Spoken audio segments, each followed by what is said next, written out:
The IDW Star Trek Picard Countdown comic book has its third and final issue released. Today we'll be reviewing and breaking down the final entry into the miniseries and exploring its connections to the series of Star Trek Picard. Hey everyone, my name is Captain Jack and welcome to Trek Central. Since the launch of the Star Trek Picard Countdown comic book series back in November 2019, we've been loving this build-up to the series of Star Trek Picard, especially with its connections to the next generation, and at the same time hinting at what will come up in the new show. Today we'll be reviewing and breaking down, as well as speculating how issue 3 and the comic as a whole ties into the new series and the future of Jean-Luc Picard. As a warning, this video will contain spoilers of the whole comic book series, but also elements of the new show. You have been warned. The issue starts with Picard recounting many lives and experiences he has lived throughout his own life. These include becoming Locutus of Borg in The Best of Both Worlds, Kamin in The Inner Light, and being tortured by Cardassians in the Chain of Command. Oh, and also meeting the Borg Queen during the events of Star Trek First Contact. Picard says that these experiences have taught him that nothing is ever truly as final as it seems. This links very nicely to the series of Star Trek Picard, not just because we're seeing more of Picard's life and nemesis, as was not the end, but during episode 1 of Picard, Dahj asks him if he's ever felt a stranger to himself, with Picard saying that he has many times. These many experiences have shaped him and made him into the man he was, even if he lost his way a few times. Snapping back to the present day, the native Yartis uprising has been put down by the Romulan colony, and we see that Zhaban has apprehended Admiral Picard and Lieutenant Commander Raffi. However, this is a ploy to lure the security guards at the colony's communication station into a false sense of security. Zhaban kills the Romulans guarding the communication station. The group are then able to get into contact with the USS Verity, where they talk to Governor Shiana and realise she's taken control of Picard's flagship. The Governor's been able to lock out the command and control, but she wasn't being able to gain full command of the starship. The crew of the Verity do manage to regain control of the transport systems and are able to transport the Governor and her aides into the brig. With the Verity back under the control of the Starfleet personnel, Picard decides to beam back up, accompanied by Laris and Zhaban. In a nice little panel, Lieutenant Newton, who is kind of like the acting person in charge, and the one who allowed the Romulans onto the Verity, apologise for doing so and letting them gain control. However, Admiral Picard accepts his apology and says that Lieutenant Newton did the right thing in offering help to people in need, even if they did not reciprocate the aid, which is exactly what Picard is doing with the Romulan people. He's offering help despite how cold or untrustworthy they may be.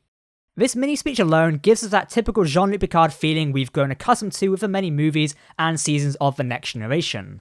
Picard is always willing to do the right thing no matter the cost, therefore he also inspires those under his command to do the same as well. Picard meets with the Governor in the brig of the Verity. There, Shiana tells Picard that she has alerted her people to the Admiral's treachery. This treachery is because Shiana believes that Picard is relocating the Romulans in an effort to make the Empire easier to be conquered, and that the soon-to-be supernova is a hoax to trick the Romulan people. This is very interesting, how they don't believe that help they're being given is sincere, and really highlights the paranoia of the Romulan people and the Empire.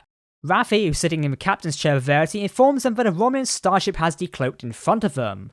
The Romulan ship is in fact a Fahet Intel warbird from Star Trek Online, I have no idea how to pronounce that, which is now the second Star Trek Online ship to make its way into the series. What is also interesting to note in this panel is that the USS Verity is missing its little escort craft, which is usually docked at the aft of the ship. This has been seen in previous issues, though I will admit that seeing this thing decoupled from the Odyssey would be really cool to see in canon, but it's probably just an art error. We find out that the TAL-SHIAR is not answering to the Romulan Senate, and that the two operatives of Laris and Zhaban weren't fully helping Picard, but using him to get themselves on board the Verity. They were actually the benefactors who had provided the incomplete access codes to Governor Shiana. As these codes were incomplete, it created a situation in which the Governor would not succeed in her goal to take the Verity, and then for Laris and Zhaban to accompany Picard onto the Verity themselves. Therefore they'd be able to do their own assignments on behalf of the TAL-SHIAR. A very Romulan plan indeed. It's revealed they're actually agents Noctis and Avim of the TAL-SHIAR, and that their ultimate plans are used for complete codes to destroy the Verity. The TAL-SHIAR has been waiting on several colony worlds for the chance of blowing up Admiral Picard's flagship, therefore causing an intense and very complicated diplomatic situation between the Federation and the Romulan Star Empire. The situation continues to spiral out of hand as two more Romulan ships decloak, this time being an old favourite, the Dejudex-class warbird. This would be the first time a couple of these warships have been seen in the last few years, as we never really saw a Nemesis, only the Valdor class. Commander Vinux of the Romulan military hails the USS Verity and informs Admiral Picard that the TAL-SHIAR are operating outside of the Romulan Senate's purview, and any attempt by the TAL-SHIAR to interfere with the evacuation efforts will be met with the appropriate response. Zhaban then sides with Laris and Picard, deciding not to fulfill the mission. Zhaban states that the attack on the Verity would have been only the first of many attacks on Federation vessels by the TAL-SHIAR, in an effort to sabotage the evacuation and resettlement efforts. Now this does make me think that after a failure of this mission, perhaps the TAL-SHIAR decide to aim their attacks towards a fleet being amassed above Mars instead. Perhaps the TAL-SHIAR decide to aim their attacks towards a fleet being built above Mars instead of focusing on a few Starfleet ships inside Romulan space. If the TAL-SHIAR had the power and the codes to take control of a Federation vessel, they probably would have the ability to hijack androids and turn them against the Federation and Utopia Planitia. Regarding this idea, we'll talk more about it towards the end of this video and how it might tie into the plot of Star Trek Picard. Now that order has been restored, Picard offers to take Laris and Zhaban to the new colony along with the rest of the colonists. However, as they've betrayed the TAL-SHIAR, they decide that they must go into hiding, as no planet within Romulan space will be safe for them. This actually lines up with what we know about the TAL-SHIAR. They are pretty ruthless. Now luckily for them, Admiral Picard knows exactly the place to protect the two former operatives who helped him out in this situation. Chateau Picard. He ends this with the line of, "Are you still interested in winemaking?" Now the whole comic issue ends with how it started, with Commander Geordi LaForge on Utopia Planitia over Mars. Geordi actually has a picture of himself with Data on his desk. In this, they're in their Next Generation uniforms, which is a nice touch. Admiral Picard hails Geordi and lets him know that everything is going okay and the relocation efforts are proceeding as planned. The final page of the comic features "To be continued in Star Trek Picard," premiering on January 23rd. Overall, I really enjoyed this series. It offered us a look at Jean-Luc Picard back in the captain's chair on a mission. Even though he's promoted to Admiral, he never really left the chair, therefore staying true to Captain James T. Kirk's advice in Star Trek Generations. The best way I can describe Star Trek Picard Countdown for me is it feels very much like Star Trek Insurrection, in more ways than one. Both this comic and Insurrection are meant to link to big events, or at least portray to link into these events. Insurrection is said to happen during the Dominion War, yet watching a film, you don't really feel this. The same with the series is that it is going to show that one mission that changed Picard's life forever, and even though it technically does show the Romulan relocation mission, it only shows a smaller inconsequential mission inside it, being that of a mission to UAP Beta, and not the one that changes Picard's life forever. Star Trek Picard is enhanced by this comic series by giving us more insight into Raffi Musica, Laris, and Zhaban.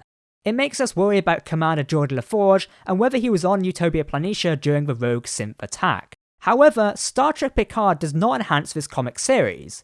The plot of Governor Shiana taking control of the USS Verity does not impact the larger effect of a Romulan supernova or Star Trek Picard. It's dwarfed by the story of the show, and personally I think that is fine. I wasn't expecting to get all the big plot points of Star Trek Picard in the backstory within a comic series, because that's the job of the show and not the job of media like this comic.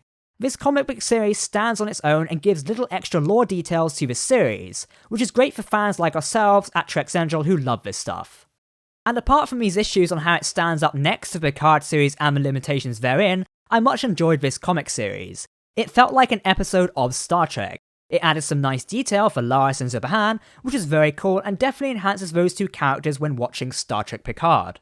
On a really positive note, the series gave us two new Star Trek ship models which originally came from Star Trek Online, and they both make this series and universe feel very alive, as well as the fact it's progressed since the years of Nemesis. We're effectively 6 years after Star Trek Nemesis now, so it makes sense that Starfleet ships and also Romulan ships would have progressed slightly. It's very nice as STO is currently celebrating its 10th anniversary this year. I really hope we can see the USS Verity or another Odyssey-class starship on screen somewhere in Star Trek Picard. I would love that. Now the artwork throughout this little comic series was amazing. From character details to ships to landscapes.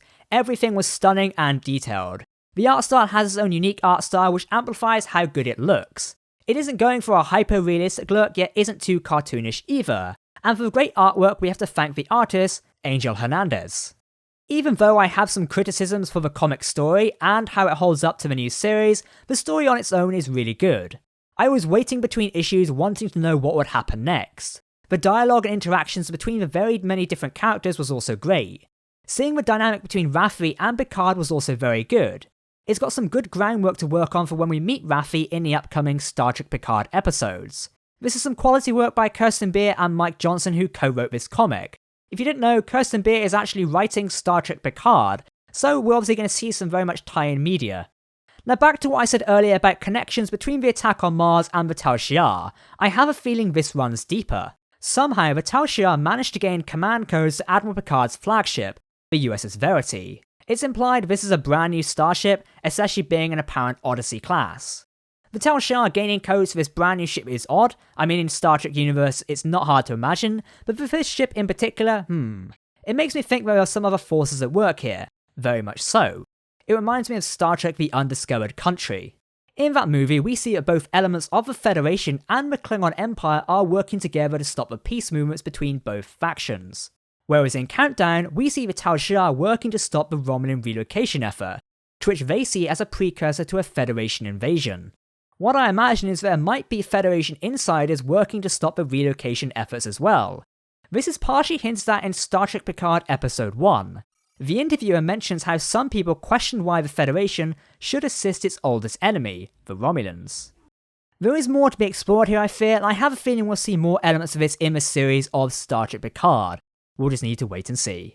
And that's a wrap on Star Trek Picard Countdown. Let us know what your favourite part of this comic series was, whether it was meeting Laris and Zhaban for the first time, seeing the Odyssey in canon, or simply seeing Admiral Picard back in the captain's chair.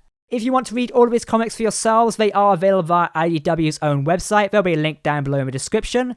We do know that later this year there is a full book of all 3 comics coming out. It's currently listed on Amazon Prime and is available for pre-orders, I believe. You can check it out if you wish. If you like this video and want to keep up to date with all things Star Trek news, lore and more, then make sure to subscribe to Trek Central here on YouTube. You can also follow us on social media for daily updates, as well, or visit our website for weekly articles.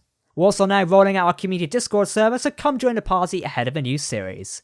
For now, I've been Captain Jack, thank you for watching Trek Central, and I hope you enjoy the new series, and I will of course see you very soon.